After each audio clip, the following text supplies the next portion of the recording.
अस्सलाम वालेकुम नाज़रीन, आप सबका इस्तक़बाल है HN न्यूज़ में। मैं आपका होस्ट मोहम्मद अज़हरुद्दीन। आइए बढ़ते हैं तफसीलात की जानिब। HN न्यूज़ में आप सबका इस्तक़बाल है। आइए नजर डालते हैं आज के अहम खबरनामे पर। बिग बी अमिताभ बच्चन, जो तेलुगु फिल्मों के मशहूर अदाकार प्रभास की फिल्म प्रोजेक्ट के हैदराबाद में शूटिंग के दौरान हादसाती तौर पर जख्मी हो गए थे। एक्शन सीन की शूटिंग के दौरान एक हादसे में अमिताभ बच्चन की पसलियां जख्मी हो गई। हादसे के बाद अमिताभ को हैदराबाद के गच्चीबौली AIG हॉस्पिटल मुंतकिल किया गया। अमिताभ इलाज के बाद मुंबई रवाना हो गए। डॉक्टरों ने मशवरा दिया कि अमिताभ को 2 हफ्ते से 4 हफ्ते बेड रेस्ट की जरूरत है और फिर वो शूटिंग में हिस्सा ले सकते हैं। इस हादसे के बाद अमिताभ बच्चन ने सोशल मीडिया के जरिए अपनी सेहत की ताज़ा अपडेट शेयर की और तमाम मदाहों को होली मुबारक हो। अमिताभ बच्चन ने कहा, तमाम लोगों का शुक्रिया जिन्होंने मेरी सेहत के बारे में तशवीश का इजहार किया। मैं आपकी मोहब्बतों और दुआओं का काफ़ी मशकूर हूँ। मैं आपकी वजह से सेहतमंद हूँ। मेरी तबीयत इस वक्त ख़राब है। मुकम्मल सेहतयाब होने में कुछ वक्त लग सकता है। डॉक्टर की हिदायत पर अमल कर रहा हूँ। कुछ हफ्ते आराम ज़रूरी है। मेरी वजह से बहुत सी चीज़ें रुक गई हैं। डॉक्टर के मशवरे के बाद तमाम हालात बेहतर होंगे और आगे बढ़ेंगे। सबको मुबारक होली। जल्दी मिलते हैं।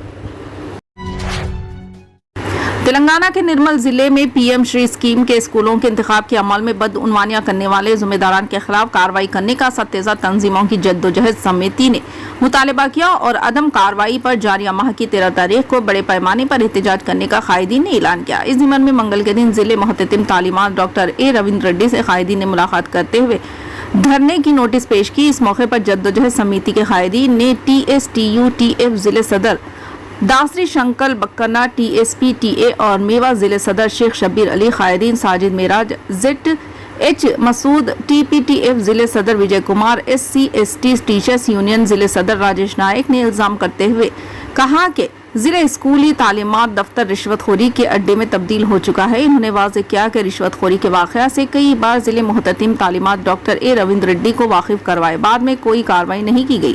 कायदीन ने मजीद बताया कि बिलखुसूस PM श्री में मीरठ को बालाए ताक रखते हुए फहरिस्त तैयार करके रियासती ओहदेदारों से मंजूरी हासिल की गई है और इसी ज़िम्मन में जिले कलेक्टर को गुमराह करके इनकी भी मंजूरी हासिल की गई है।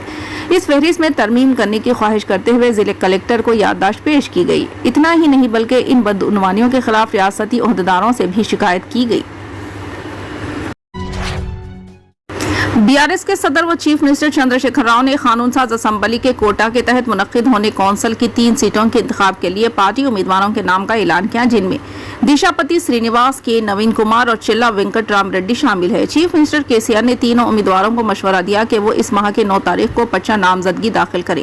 चीफ मिनिस्टर KCR ने इस सिलसिले में वजीर वीमुला प्रशांत रेड्डी और BRS के जनरल सेक्रेटरी पल्ला राजेश्वर रेड्डी को तीनों के पर्चा नामजदगी तैयार करने में मदद की हिदायत दी है। ताहम गवर्नर कोटे के 2 निशिस्तों पर उम्मीदवारों के नामों का ऐलान काबीना के इजलास के बाद किया जाएगा। तेलंगाना की नलगुंडा पुलिस ने सीनियर कांग्रेस लीडर भुवनगिर के MP कोमट रेड्डी वेंकट रेड्डी के खिलाफ मुकदमा दर्ज किया। नलगुंडा वन टाउन पुलिस ने कोमट रेड्डी वेंकट रेड्डी के खिलाफ IPC के दिफा 506 के तहत मुकदमा दर्ज किया है। पुलिस ने बताया कि TPCC के नायब सदर चेरुकू सुधाकर और इनके बेटे डॉक्टर चेरुकू सुहान की शिकायत पर रुकने पार्लियामेंट के खिलाफ मुकदमा दर्ज किया गया है, जिन्होंने उन्हें जान से मारने की धमकी दी थी। MP कोमट रेड्डी वेंकट रेड्डी ने 2 दिन कबल धमकी दी थी कि इनके पैरोकार कांग्रेस के नायब सदर चेरुकू सुधाकर को कत्ल कर देंगे। कोमट रेड्डी की चेरुकू सुधाकर के बेटे सुहान को धमकी आमेज कॉल करने का ऑडियो वायरल हुआ है, जिसके बाद चेरुकू सुधाकर और इनके बेटे सुहान ने कोमट रेड्डी वेंकट रेड्डी के खिलाफ कार्रवाई करने के लिए पुलिस में शिकायत दर्ज कराई। इनकी शिकायत की बुनियाद पर पुलिस ने रुकने पार्लियामेंट कोमट रेड्डी वेंकट रेड्डी के खिलाफ मुकदमा दर्ज किया। पड़ोसी रियासत आंध्र प्रदेश के जिले कर्नूल के रत्ना गांव में कल रात जलजले के हल्के झटके महसूस किए गए, जिसकी वजह से लोग खौफजदा होकर अपने मकानात से बाहर निकल पड़े। कई अफराद ने खुले आसमान के नीचे रात गुजारी। जलजले की वजह से किसी भी किस्म की जानी नुकसान की कोई इत्तला नहीं मिली, अलबत्ता मौजे के 12 मकानात को नुकसान पहुंचा। सड़कें भी मुतासिर होने की इत्तलात है। बाज़ मकानात की दीवारों में दरारें पड़ गई। मुकामी अफराद के मुताबिक उन्हें जोरदार आवाजें भी सुनाई दी। कनाडा में ज़ेरे तालीम जिले निजामाबाद की एक तालिबा की हार्ट अटैक से मौत हो गई। निजामाबाद रोलर मंडल के मौजे मलकापुर ए से ताल्लुक रखने वाले सरपंच व BRS लीडर वेंकट रेड्डी की बेटी 25 साला पूजिता रेड्डी डेंटल कोर्स के लिए जनवरी के महीने में कनाडा रवाना हुई थी। 10 दिन कबल इसके खलब पर हमला हुआ था। इसे मुकामी हॉस्पिटल में शरीक करवाया गया, जहां दौरान इलाज वो जान न हो सकी। नाश आबाई मुकाम लाई गई और आखिरी रसूमात अंजाम दी गई। Telangana minority residential school Dharma Ram میں طلباء کا ناظرہ قرآن کی تکمیل پر منعقدہ تہنیتی تقریب سے خطاب کرتے ہوئے راقم نے طلباء و اولیاء طلباء کی اس جانب توجہ مبذول کروائی کہ آج معاشرہ اور سماج میں دینی تعلیم کا رجحان کم اور دنیاوی تعلیم کا مزاج زیادہ دیکھنے کو مل رہا ہے، گرچہ کہ تعلیم خواتین کی ہو یا دنیا کی، انسان کی اپنی ترقی اور ملک و ملت کی تعمیر کے لیے لازم اور ضروری ہے۔ دنیا میں آنے والی ہر قوم نے تعلیم کی اہمیت کو سمجھا اور سمجھایا اور اپنی نسل کو پورے اہتمام سے تعلیم سے جوڑنے کے لیے کوشاں رہے، لیکن مذہب اسلام نے جس انداز سے تعلیم پر زور دیا کسی اور مذہب میں اس کی نظیر نہیں مل سکتی، چونکہ تعلیم ہی ایک واحد ذریعہ ہے جس کے ذریعے سے انسان اچھے اور برے کی تمیز کر سکتا ہے، ضروری و غیر ضروری میں فرق کر سکتا ہے، حلال و حرام کی تمیز علم ہی سے ہو سکتی ہے۔ انسان کے پاس اگر علم ہوگا تو معلومات ہوں گی، پھر وہ معلومات معمولات میں آ سکتی ہے۔ آخر بنکروں کو 2 وقت کی روٹی سکون کے ساتھ کب میسر ہوگی؟ بجلی کا مسئلہ کب حل ہوگا؟ یقین دہانیوں اور وعدوں کا سلسلہ کب تک چلے گا؟ کل تک بنکر طبقے پاور کارپوریشن اور ہینڈلوم محکمے کے درمیان چکی کے 2 پارٹوں میں پس رہا تھا، اب 2 پارٹ اور تیار ہو گیا، یعنی دور نزدیک سے اتر پردیش کی حکومت بجلی پاس بک اور فلیٹ ریٹ کو پینڈنگ میں رکھتے ہوئے کہتی ہیں کہ جب تک مسئلہ حل نہیں ہو جاتا تب تک پاس بک کے ذریعے پرانی سہولت کے مطابق بل وصول کیے جائے، اور بجلی محکمہ کہتا ہے کہ پاس بک رد کر دیا گیا ہے، اب بنکر میٹر ریڈنگ کے حساب سے بجلی بل جمع کریں۔ اب سوال یہ پیدا ہوتا ہے کہ بنکر طبقہ کس کی بات پر عمل کرے، اور یہ بھی سوال کھڑا ہوتا ہے کہ حکومت کے پاس زیادہ اختیارات ہے یا بجلی محکمے کے افسران اور ملازمین کو زیادہ اختیارات حاصل ہے۔ حکومت اگر بنکروں کے پاس بک مسئلے کو زیر غور تسلیم کرتی ہے تو بجلی محکمے کے افسران و ملازمین کو پابند کیوں نہیں کرتی کہ وہ پرانی سہولت کے اعتبار سے بجلی بل وصول کریں؟ اب رہا مسئلہ بنکر تحریک کا، تو اب تک مختلف علاقوں سے بنکر نمائندگان حکومت کے پاس اپنی تجاویز بھیجتے رہے اور عام بنکروں کو اندھیروں میں رکھتے رہے، ساتھ ہی ساتھ سماج کا درد سینے میں کم رہا لیکن پارٹی کا درد زیادہ رہا۔ اگر کسی نے کچھ ٹھوس مشورہ دینے کی کوشش کی تو خود اس کی غربت آڑے آئی اور جواب ملا کہ تب آپ ہی بنکروں کی لڑائی لڑیے۔ نتیجہ یہ نکلا کہ 2020 سے اب تک جو بھی بنکر تحریک چلائے وہ کارآمد ثابت نہیں ہوئی، اور تحریک کی ناکامی کا خامیازہ آج اتر پردیش کا بنکر بھگت رہا ہے۔